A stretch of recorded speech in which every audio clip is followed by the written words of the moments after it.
দেৰি লাগিছে নি সেইকেইটা বাচন ধুওঁতে হা দেখিছোঁ ইমান সময় লাগে আইঅ কেৰি বেগ এটা নিমখৰ পেকেট এটা ভৰাই লৈছে চাবোন দিলে দেখোন গুচি যাব টেঙা মাৰি দিলে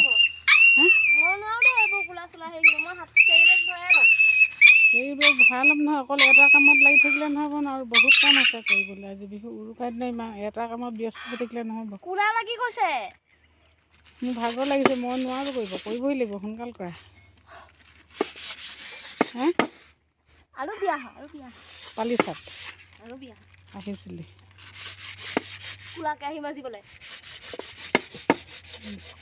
হ'ব দিয়া মই কৰিম থৈ দিয়া